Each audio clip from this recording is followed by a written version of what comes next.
की माननीय उच्च न्यायालयाचा निर्णय हा आम्हाला मान्य नाही, परंतु कोर्टाचा आदर ठेवावा लागतो। या निर्णयाच्या विरुद्ध सर्वोच्च न्यायालयात आम्ही जाऊ शकतो। काही गोष्टी अशा असतात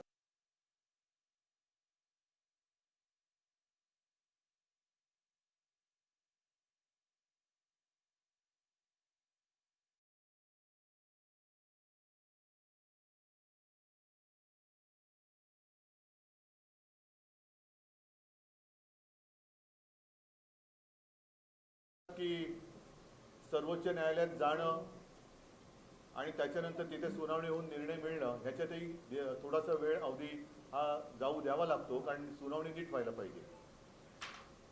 ह्या घटना अशा आहेत आणि ह्या बंदचं कारण हे वेगळं होतं। राज्यभर प्रत्येक गावात, प्रत्येक शहरातल्या आणि गावातल्या मुख्य चौकात महाविकास आघाडीचे सगळे नेते आणि कार्यकर्ते तोंडाला काळ्या फिती बांधून हातात काळे झेंडे घेऊन या सगळ्याच गोष्टीचा निषेध करतील। ठीक आहे, बंदला तुम्ही बंद म्हटलात, आम्ही तोंडच बंद ठेवतो। एकूणच या लोकशाही मानणाऱ्या देशामध्ये फ्रीडम ऑफ एक्सप्रेशन ही गोष्ट आता शिल्लक आहे की नाही, मोर्चे, संप, हरताळ याला सुद्धा बंदी केली आहे का, लोकांनी भावना व्यक्त करायच्या नाहीत का, याच्यावरती घटना तज्ञांनी आपली मतं तत्परतेने मांडली पाहिजेत। मी दुपारच्या माझ्या आव्हान आणि आवाहन याच्यामध्ये फरक आहे। मी जे जनतेला आवाहन केलं होतं ते त्यांनी स्वतःहून उत्स्फूर्तपणाने बंदमध्ये सहभागी व्हावं म्हणून, कारण जिथे कायदा रक्षण करायला असमर्थ ठरतो, कायदा असमर्थ नसतो, कायदा ज्यांच्या हातामध्ये असतो ते जर का दिरंगाई करत असतील किंवा बेजबाबदारपणाने वागत असतील, ज्याचा उल्लेख माननीय उच्च न्यायालयाने, ज्यांनी आज आम्हाला उद्याचा बंद करू नका असे आदेश दिले, त्यांनीच काल सरकारला विचारलं होतं। तर तो एक अधिकार आता जनतेला आहे की नाही भावना व्यक्त करण्याच्या आणि बंद करणे। बंद म्हणजे मी कुठेही असं म्हटलं नव्हतं की दगडफेक करा, बंद करा, वाटेल ते करा, हिंसाचार करा आणि बंद करा असं म्हटलेलं नव्हतं। मी उत्स्फूर्तपणे बंद करा, कारण ही जी गोष्ट घडलेली आहे ही प्रत्येक घरातली चिंतेची गोष्ट आहे। प्रत्येकाला, अगदी मंत्र्यांना काय, वकिलांना काय, सगळ्यांनाच आपापल्या कुटुंबाची काळजी आहे आणि ती असलीच पाहिजे। आपल्या बहिणीची काळजी, आपल्या मुलीची काळजी, आपल्या आईची काळजी, आणि ती काळजी घेणारं, तिचं रक्षण करणारं कोण आहे हा प्रश्न आज लोकांच्या मनामध्ये आहे। आम्ही त्यालाच वाचा फोडण्यासाठी उद्याचा बंद केला होता। पण जर का बंद कायद्यानुसार करता येत नसेल तर असं आम्ही म्हणतो की आम्ही तोंडच आमचं बंद ठेवतो। आम्ही मी स्वतः उद्या 11 वाजता शिवसेना भवन इथल्या चौकात जाऊन बसणार आहे, तोंडाला काळी फीत लावून हातात काळा झेंडा घेऊन बसणार आहे, आणि मला वाटतं त्याला तरी कोणी मनाई करू शकत नाही। आणि जर त्यालाही मनाई होणार असेल तर मग मी जनतेच्या न्यायालयामध्ये दाद मागण्याशिवाय मला दुसरा पर्याय राहत नाही। एकूणच आता ज्या काही घटना घडत आहेत त्या घटनांची जबाबदारी कोण घेणार आहेत, हे जे कोणी याचिका करते हे कोर्टात गेले, त्यांच्यावरती आता ही पुढची जबाबदारी राहील। घडणाऱ्या गुन्ह्याचा किंवा अत्याचाराची जबाबदारी त्यांच्यावरती, आणि मग उच्च न्यायालय त्याची जबाबदारी घेणार आहे का हा सुद्धा एक प्रश्न आहे। इथपर्यंत ही पाळी जाऊ नये म्हणून एक कानाकोपऱ्यामध्ये जाग यावी। महिलांवरती अत्याचार करणारे जे नरराक्षक आहेत, नराधम आहेत, त्यांच्यावरती वचक बसावा म्हणून आम्ही हे आंदोलन सुरू केलेलं आहे। उद्याचा बंद जरी आम्ही मागे घेत असलो तरी हे आंदोलन थांबणार नाही। आम्ही जनतेच्या सोबत आहोत, जनता आमच्या सोबत आहे, आणि माता भगिनींच्या रक्षणाकरता सुरक्षित बहीण ही जी काही एक योजना नव्हे, जी आजच्या काळाची गरज आहे, ती आंदोलनाच्या रूपाने आम्ही चालू ठेवू। एक प्रश्न असा आहे की जर भूतकाळात बघितलं तर न्यायालयानं बंद, संप हे बेकायदेशीर ठरवले। 2003 साली घाटकोपरच्या ब्लास्टचा निषेध करण्यासाठी शिवसेना भाजपने संयुक्तपणे महाराष्ट्र बंदची हाक दिली होती। महाराष्ट्र बंद झाला आणि त्यानंतर समाजातील काही मान्यवरांनी त्याला आव्हान दिलं।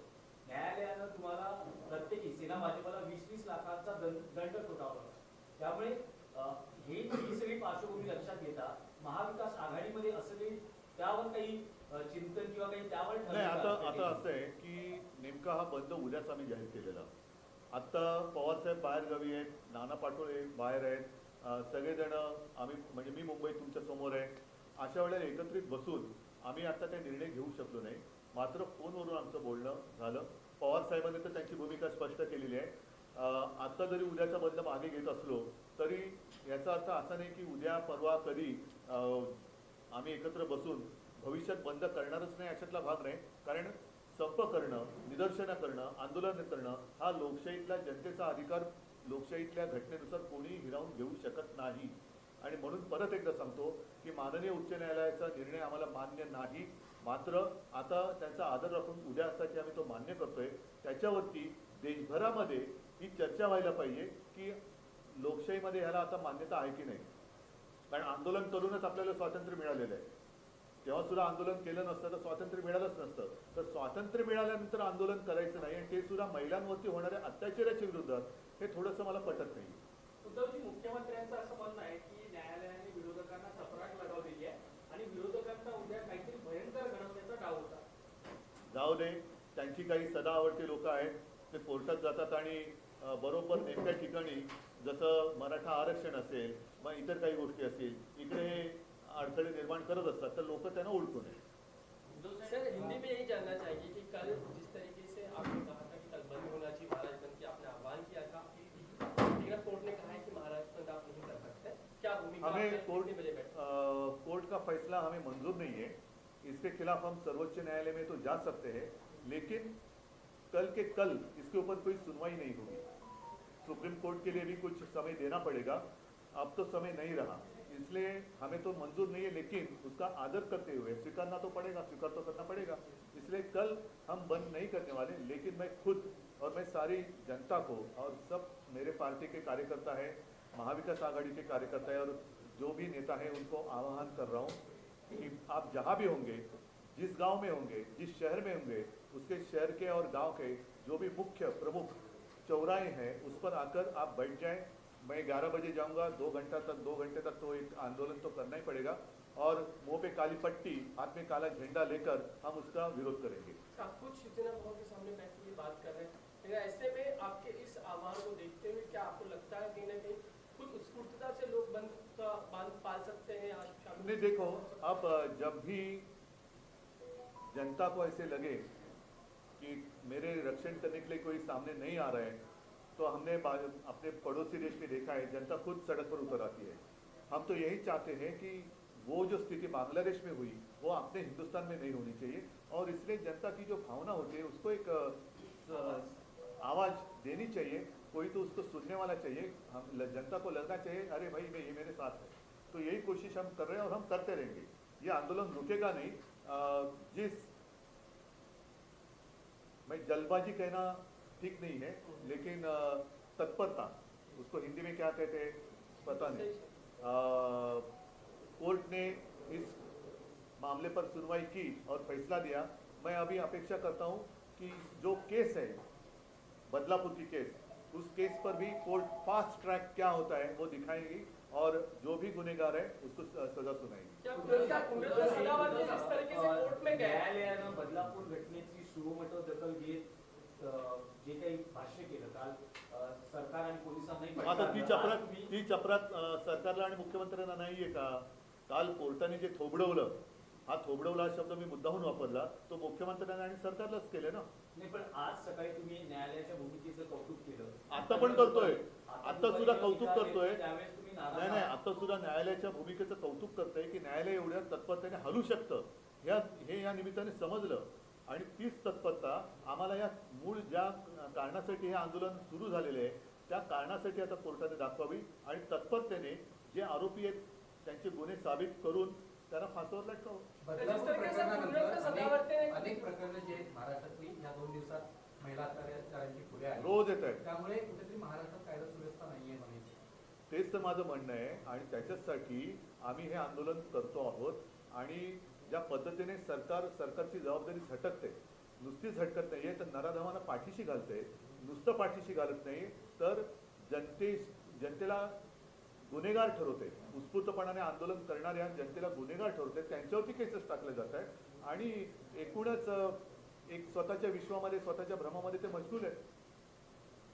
तर अशा सरकारचा निषेध किंवा त्यांना जागं करणं हे आमचं काम आहे, ते आम्ही करणार. आंदोलन ठरवताना महाविकास आघाडीच्या नेत्यांमध्ये एक वाक्यता नव्हती का? कारण आता कुठलं? हे जे आंदोलन आहे बंद, हे जे आंदोलन नाही, एक वाक्यता होती म्हणून तो बंद केला होता. नीट लक्षात घ्या, आता हा निर्णय संध्याकाळी आलेला आहे. आम्हाला या निर्णयाची अशी अपेक्षा नव्हती, कारण लोकशाहीमध्ये आपल्या आंदोलन करणं याला बंदी नाहीये. जर त्याच्यात हिंसाचार झाला, त्याच्यामध्ये काही घटना घडल्या तर त्यानुसार गुन्हे दाखल केले जातात, अटका केल्या जातात आणि पुढची कारवाई होते.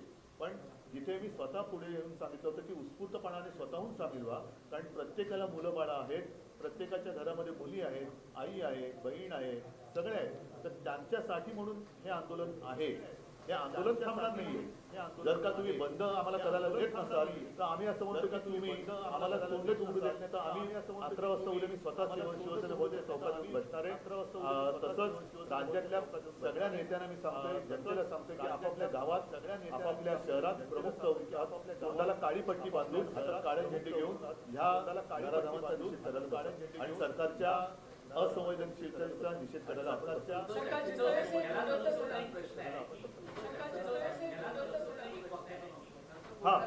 एक वाक्य त्याचा विषय अर्धवट राहिला. तर तो एक वाक्य केला होता. संध्याकाळी निर्णय आल्यानंतर साहजिकच पवारसाहेब बाहेरगावी आहेत, संध्याकाळी निर्णय आल्यानंतर तुम्हाला सांगितलं पवारसाहेब नाना पाटोळे एकीकडे आहे. मग आम्ही फोनवरती बोललो आणि फोनवरती बोलून उद्याचा कार्यक्रम आम्ही ठरवलो. हो हो, कारण आम्ही एकत्र एका गावात नाही आहोत. हो, कारण आम्ही एकत्र ट्विटर देखील नाही आहे आणि आम्ही जास्त ट्विट करत नाही. ट्विट करणारे आम्ही लोक नाही आहोत. ते व्हॉट्सअप युनिव्हर्सिटीवाली लोक वेगळी आहेत. आम्ही जे बोलतो ते समोरासमोर वेगळी आहे.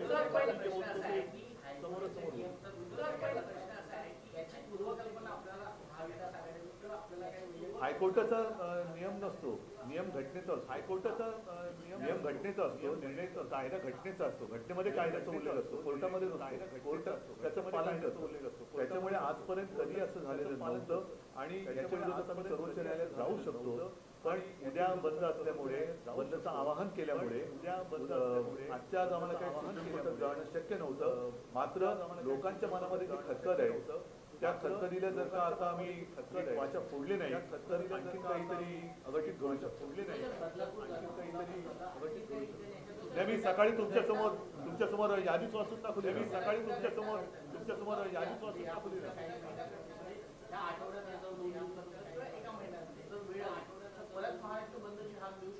नाही, ती मला असं वाटतं की ती जबाबदारी आता याचिकाकर्त्यांनी घ्यावी. की याच्या पुढे काही अशी दुष्कृत्य घडली तर त्यांनी व्यक्तिगत जबाबदारी घ्यावी आणि सन्माननीय उच्च न्यायालयाने पण ती घ्यावी. कारण शेवटी कायदा पाळण्याची जर सरकारची तयारी नसेल, त्यांचे पोलीस जर तक्रार नोंदवून घ्यायला उशीर करत असतील तर कोर्टाने त्यांना भाग पडलं पाहिजे. अशा अनेक गोष्टी कदाचित कोर्टापर्यंत पोहोचतही नसतील किंवा उघडकीसही येत नसतील. याला जबाबदार कोण? आणि म्हणून उद्याचा बंद होता. तरी देखील मी परत सांगतो, आंदोलन आम्ही थांबवणार नाही.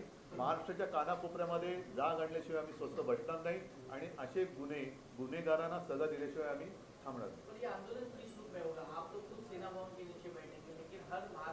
महाराष्ट्र के हर कोने में जहाँ भी मेरे लोग हैं वो खुद, और मैंने तो कहा मेरे नाना पाटोले जी से बात हुई है, जयंत पाटिल जी से बात हुई है, और सारे लोग मेरे पार्टी के कार्यकर्ता, पार्टी के स्थानिक नेता जहाँ भी रहेंगे उस गांव में और हर शहर के प्रमुख चौराहे पर आकर मुंह पे काली पट्टी और हाथ में काला झंडा लेकर बैठ जाएंगे. समय क्या रहेगा सर इसका? 11 से 1-2 घंटा तो हम बैठेंगे. सर, गुणरत्न सदावर्ते जिस तरीके से कोर्ट में चले गए, क्या नहीं, आपको छोड़ लगता है दो. कि सरकार की ओर से कहीं षड्यंत्र करने की कोशिश की? हो सकती है क्या बात, फर्क है? हो सकती है बात, हो सकती है. अचानक कोई भी उठता है और अदालत में जाता है, लेकिन मुझे दुख इस बात का है जिसके खिलाफ वो गए वो उनको शोभा देने वाली बात नहीं थी.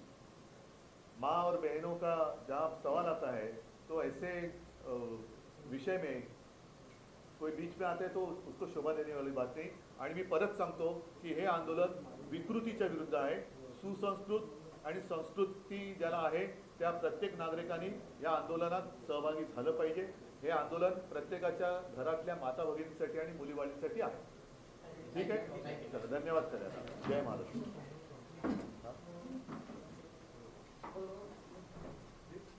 Mm-hmm.